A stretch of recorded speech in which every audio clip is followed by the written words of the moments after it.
আচ্ছা, আমরা যখন হাঁটি বা দাঁড়াই, পায়ের নিচের মাটিটা তো একদম শক্ত স্থির মনে হয়, তাই না? মনে হয় যেন এই যে বিশাল মহাদেশ, এই যে আমাদের পৃথিবী, এটা বুঝি চিরকাল এমনই ছিল, এমনই থাকবে। কিন্তু কি হবে যদি বলি এই ধারণাটা আসলে পুরোপুরি ঠিক না? যদি বলি আমরা সবাই আসলে একটা বিশাল অস্থির সমুদ্রের ওপর ভাসমান কিছু ভেলায় চড়ে অনবরত ঘুরে বেড়াচ্ছি? হ্যাঁ, ব্যাপারটা শুনতে অবাক লাগলেও সত্যি, আমাদের এই গ্রহটা আসলে ভীষণ ভীষণ গতিশীল।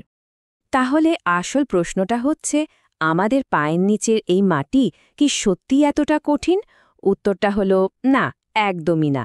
আমরা আসলে পৃথিবীর বুকে খোদাই করা এক বিশাল ভাঙা পাজলের টুকরোর ওপর ভেসে আছি। আর এই টুকরোগুলো মানে প্লেটগুলো অনবরত নড়াচড়া করছে, কখনো একে অপরের সাথে ধাক্কা খাচ্ছে, আবার কখনো দূরে সরে যাচ্ছে। আর এই যে লক্ষ লক্ষ বছর ধরে চলা নড়াচড়া, এটাই কিন্তু আমাদের পৃথিবীকে আজকের এই রূপ দিয়েছে, তৈরি করেছে সুউচ্চ পর্বত থেকে শুরু করে গভীরতম মহাসাগর পর্যন্ত সবকিছু। তো আজকের এই আলোচনায় আমরা ঠিক এই রহস্যটাই ধাপে ধাপে বোঝার চেষ্টা করব। প্রথমে দেখব আমাদের গ্রহটা ঠিক কতটা গতিশীল, তারপর জানব এর ভেতরের কোন ইঞ্জিন এই সবকিছু চালাচ্ছে, এরপর দেখব প্লেটের সীমানায় কি কি ঘটে, কিভাবে আকাশ ছোঁয়া পর্বত তৈরি হয়, কিছু জটিল সংযোগস্থল নিয়ে জানব, আর সবশেষে বুঝব কেন একটা মাত্র তত্ত্ব দিয়েই ভূতত্ত্বের প্রায় সবকিছু ব্যাখ্যা করা যায়। চলুন তাহলে আমাদের যাত্রা শুরু করা যাক প্রথম পর্ব দিয়ে, আমাদের গতিশীল গ্রহ। এখানে আমরা প্লেট টেকটনিক্স তত্ত্বের একেবারে মূল ভিত্তিটা বোঝার চেষ্টা করব। এটা এমন একটা যুগান্তকারী আবিষ্কার যা পৃথিবীকে দেখার আমাদের দৃষ্টিভঙ্গিটাই পুরোপুরি বদলে দিয়েছে। তো এই প্লেট টেকটনিক্স তত্ত্বটা আসলে কি বলছে? খুব সহজ করে বললে, পৃথিবীর সবচেয়ে বাইরের যে কঠিন স্তরটা আছে, বিজ্ঞানীরা যাকে বলেন লিথোস্ফিয়ার, সেটা আসলে একটাই আস্ত স্তর না, বরং এটা বেশ কয়েকটা বড় আর ছোট ছোট টুকরোয় ভাগ করা। এই টুকরোগুলোকেই আমরা বলছি টেকটনিক প্লেটস। আর এই বিশাল বিশাল প্লেটগুলো কি করছে? ওরা ঠিক এর নিচে থাকা একটা আঠালো, কিছুটা নরম মানে সেমি মল্টেন একটা স্তরের ওপর ভেসে বেড়াচ্ছে। এই স্তরটার নাম অ্যাসফেনোস্ফিয়ার। ব্যাপারটা অনেকটা কনভেয়র বেল্টের ওপর জিনিসপত্র সরার মতো, খুব ধীরে ধীরে। আর একটু সহজে যদি বুঝতে চাই, তাহলে পৃথিবীর ভূত্বককে একটা ফাটা ডিমের খোসার সাথে তুলনা করা যেতে পারে। ভাবুন তো, ডিমের খোসা যেমন অনেকগুলো ভাঙা টুকরোয় ভাগ হয়েও একসাথে লেগে থাকে, ঠিক তেমনি আমাদের পৃথিবীর বাইরের এই শিলামণ্ডলও বিভিন্ন প্লেটে বিভক্ত। আর এই প্লেটগুলোই তাদের পিঠে করে মহাদেশ আর মহাসাগরগুলোকে নিয়ে লক্ষ লক্ষ বছর ধরে ভ্রমণ করে চলেছে।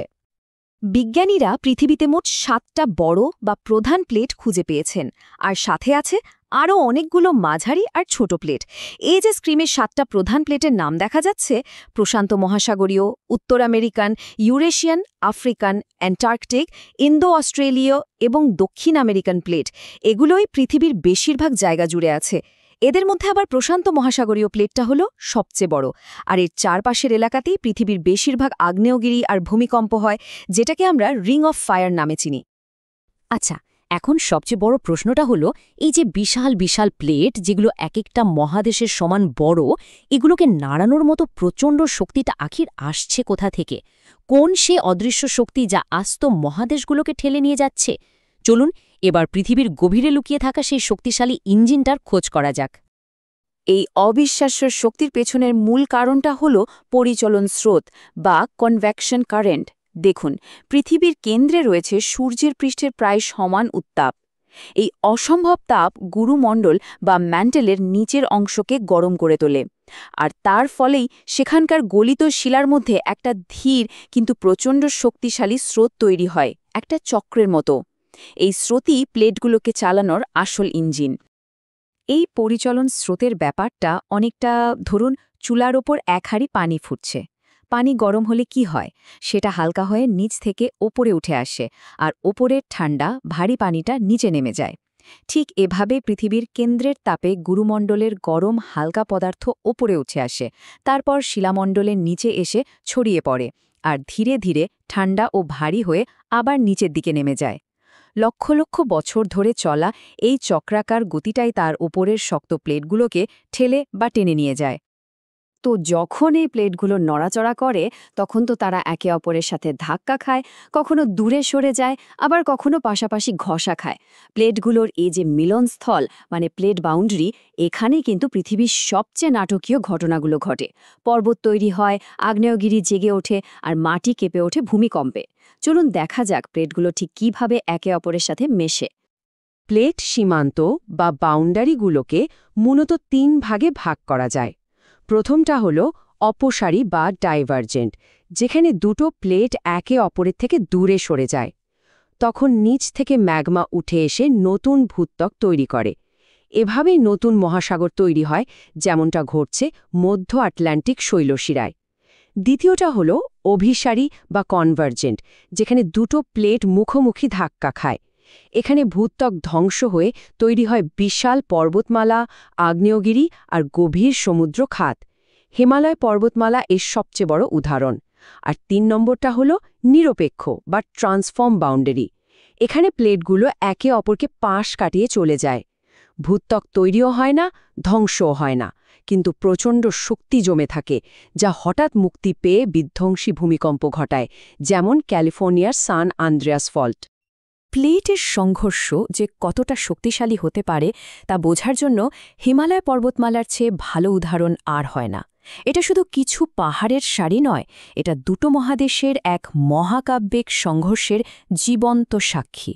চলুন পৃথিবীর ছাদ তৈরির এই অবিশ্বাস্য গল্পটা একটু বিস্তারিতভাবে শুনি। ভাবুন তো, আজ যেখানে পৃথিবীর সর্বোচ্চ শৃঙ্গ মাথা উঁচু করে দাঁড়িয়ে আছে, প্রায় ৭ কোটি বছর আগে সেখানে ছিল থেথিস নামের এক বিশাল সাগর। এই সাগরের উত্তরে ছিল ইউরেশীয় প্লেট আর দক্ষিণে ভারতীয় প্লেট। এরপর ভারতীয় প্লেটটা বেশ দ্রুত গতিতে উত্তর দিকে এগোতে থাকে এবং প্রায় ৫ কোটি বছর আগে ইউরেশীয় প্লেটের সাথে এর এক প্রচণ্ড সংঘর্ষ শুরু হয়।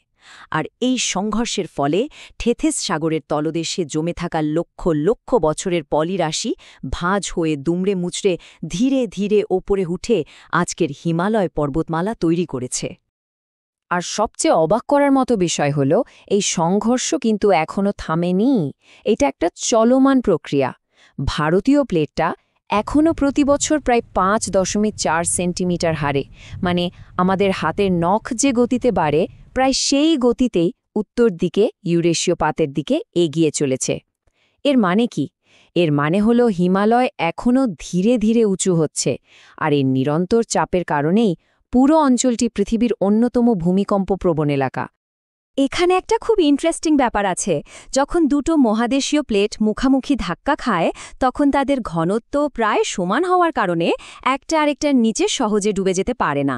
ব্যাপারটা অনেকটা দুটো সমান শক্তির বস্তুর মুখামুখি সংঘর্ষের মতো। ফলে তাদের মাঝখানে থাকা পাললিক শিলাস্তরের উপর প্রচণ্ড চাপ পড়ে এবং সেই শিলাস্তর ভাঁজ হয়ে একমাত্র যেদিকে সম্ভব, মানে ওপরের দিকে উঠতে থাকে।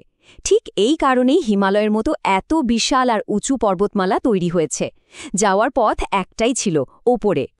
প্লেট টেকটনিক্সের জবরটা কিন্তু সবসময় দুটো প্লেটের সহজ সরল ধাক্কা বা সরে যাওয়ার ঘটনা নয়। কিছু কিছু জায়গায় পরিস্থিতি আরও অনেক জটিল হয়ে ওঠে, যেখানে দুটো নয় বরং ৩-৩টে প্লেটের সীমানা এসে এক বিন্দুতে মেশে।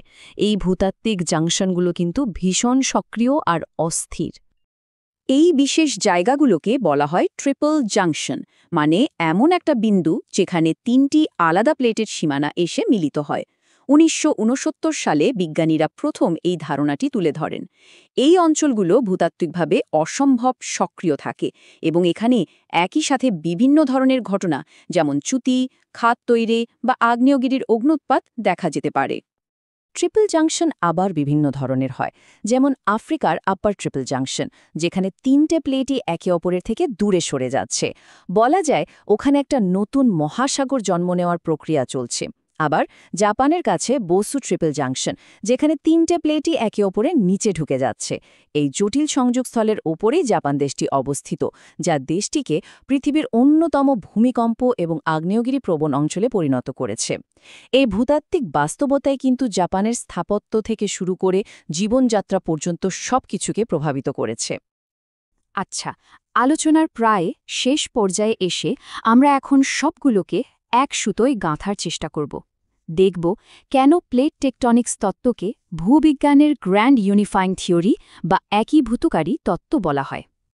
কারণটা খুব সহজ। এই একটা মাত্র তত্ত্ব দিয়ে পৃথিবীর পৃষ্ঠের প্রায় সমস্ত বড় ভূতাত্ত্বিক ঘটনাকে ব্যাখ্যা করা যায়। কেন ভূমিকম্প হয়, আগ্নেয়গিরিগুলো কোথায় থাকে, কিভাবে সুউচ্চ পর্বতমালা তৈরি হলো, এমনকি মহাদেশ আর মহাসাগরগুলোর আজকের এই আকার আর অবস্থান। এই সব কিছুর পেছনের মূল কারণ হলো প্লেটগুলোর এই অবিরাম চলাচল। এটা শুধু একটা তত্ত্বই নয়, এটা ভবিষ্যতের পূর্বাভাস দেওয়ারও একটা দারুণ হাতিয়ার।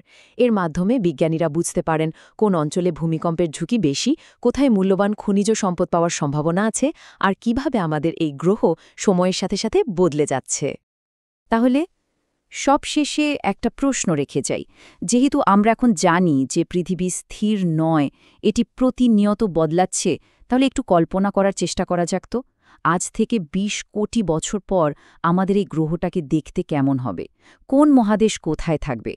কোনো নতুন মহাসাগর তৈরি হবে, নাকি পুরনো কোনোটা হারিয়ে যাবে? এ চলমান পৃথিবীর ভবিষ্যৎ রূপ কেমন হতে পারে? এর উত্তরটা না হয় সময়ের হাতেই তোলা থাক।